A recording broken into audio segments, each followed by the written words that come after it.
Hello intellectuals. आज की book summary why A students work for C students की है। तो सबसे बड़ा सवाल ये है कि क्यों ए स्टूडेंट्स बिजनेस लाइफ में कामयाब नहीं हो पाते हैं। इस बुक में रॉबर्ट ने कुछ इंपॉर्टेंट पॉइंट के बारे में बताया है जो हमें जरूर जानना चाहिए। पहला है द एंटाइटलमेंट मेंटालिटी। जैसे बच्चों को लगता है कि उनके पेरेंट्स उन्हें फूड प्रोवाइड कराने के लिए एंटाइटल्ड हैं, यानी कि बाध्य हैं। उसी प्रकार हम स्कूल ग्रेजुएट्स यही सोचते हैं कि हम सब गवर्नमेंट से सिक्योरिटी पाने के लिए इंटाइटल्ड हैं, यानी कि गवर्नमेंट ही उन्हें जॉब वगैरह प्रोवाइड कराएगी। ये मेंटालिटी स्कूल में ओरिजिनेट होती है क्योंकि वहाँ पढ़ाने वाले टीचर्स खुद यही सोचते हैं कि उन्हें गवर्नमेंट की तरफ से बेटर लिविंग की फैसिलिटी दी जाएगी। Another point of view on intelligence. Entrepreneurship का मतलब ये नहीं है कि आप खुद काम करके प्रॉफिट कमाएं, बल्कि इसका मतलब है कि आप लोगों को हायर करते हैं और जॉब पर रखते हैं, उन्हें पे करते हैं और अपना प्रॉफिट भी कमाते हैं। हमें चाहिए कि हम अपॉर्चुनिटीज को ग्रैब करना सीखें और साथ में मिनिमम एफर्ट में लोगों से काम करवाकर प्रॉफिट कैसे बनवाएं। Another point of view on report cards. आप हाई ग्रेड्स के साथ स्कूल पास करते हैं, आपको एक एवरेज सैलरी वाली जॉब मिलती है और फिर आपकी शादी होती है, बच्चे होते हैं, फिर आपके खर्चे बढ़ते जाते हैं। आप अपने पेरेंट्स से पैसे उधार लेते हैं, फिर रिस्क पे लाइफ का गुजारा चलता है और पूरी लाइफ केवल पे चेक पर डिपेंड रहती है। और यह प्रॉब्लम बैलेंस शीट के बदले इनकम स्टेटमेंट्स पर फोकस करने से होती है। अर्ली एज से ही फाइनेंशियल एजुकेशन इंपॉर्टेंट है ताकि एसेट और लायबिलिटीज का डिफरेंस पता हो, और यह भी पता होना चाहिए कि कैसे किसी की लायबिलिटीज किसी और के लिए एसेट बन जाती है।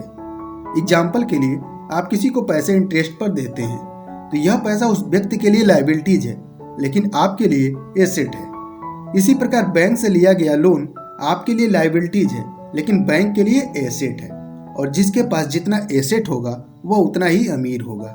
अपने बच्चों को इन दोनों के बीच का डिफरेंस समझाएं। Another point of view on grade. हमें से बहुतों का ड्रीम होता है कि हम मिलीनियर बने। क्या आप जानते हैं कि डिफरेंट टाइप के मिलीनियर होते हैं?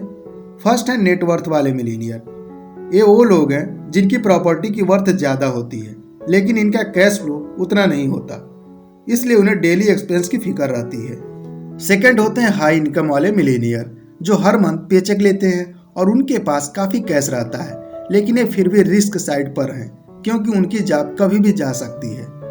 फाइनली होते हैं cash flow millionaires.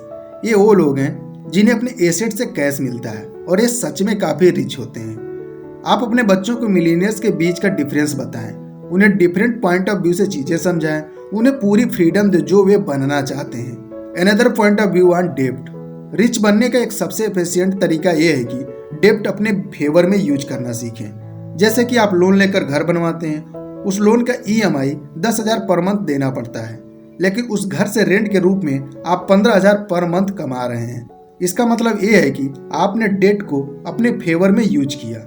Date hand grenade की तरह है, इसे केयरफुली नहीं पकड़ेंगे तो ये आपको ही उड़ा सकता है।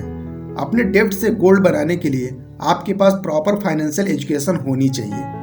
फाइनेंशियल एजुकेशन आपके बच्चों के लाइफ में एक हेड स्टार्ट और एडवांटेज देती है जो उन्हें किसी भी टाइप की फाइनेंशियल प्रॉब्लम में हेल्प करेगा। देखा गया है कि ऐसे बच्चे लाइफ में कम फाइनेंशियल प्रॉब्लम फेस करते हैं जिन्हें पता रहता है कि डिफरेंट टाइप के डेब्ट क्या होते हैं और उसे कैसे अपने फेवर में यूज करें। Another point of view on taxes. कुछ लोगों को लगता है कि अमीरों पर टैक्स लगाने से कंट्री की इकोनॉमिक प्रॉब्लम सॉल्व हो जाएगी। अब जरा ये सोचो, आप किसी स्मार्ट बंदे को बेवकूफ़ बनाने की कोशिश कर रहे हो और इस बात के पूरे चांसेज हैं कि वो इससे बचने का कोई ना कोई रास्ता ढूंढ निकालेगा। सेम यही टैक्सेस के साथ है, क्योंकि अमीर लोग टैक्स से बचने का कोई ना कोई लीगल तरीका ढूंढ ही लेते हैं, पर आप और हम इसमें पिस जाते हैं। और इसका सबसे बड़ा प्रूफ आपको आई बटन में डॉक्टर उज्जवल पाटनी की वीडियो में मिल सकता है कि कैसे सचिन तेंदुलकर टैक्स से बचने के लिए खुद को क्रिकेटर की जगह एक्टर बताते हैं, जिससे एड प्रमोशन से मिलने वाले पैसे पर कम टैक्स देना पड़े। The 5 unfair advantages of financial education. अपने बच्चों को अगर सक्सेसफुल बिजनेसमैन बनाना चाहते हैं तो उन्हें 5 इंपॉर्टेंट एडवांटेजेस सिखाएं। पहला है अपने इनकम को ट्रांसफॉर्म करने की एबिलिटी। क्या आपको पता है पैसा अपने वैल्यू खो सकता है? एग्जाम्पल के तौर पर यदि आपके पास 1 लाख कैश है, 1 साल बाद उसकी वैल्यू लगभग 7% कम हो चुकी होगी क्योंकि 1 साल में महंगाई 7% बढ़ जाती है। दूसरा, ज्यादा जेनरस बने, क्योंकि ग्रीड मेनली इनसिक्योरिटी से पैदा होती है।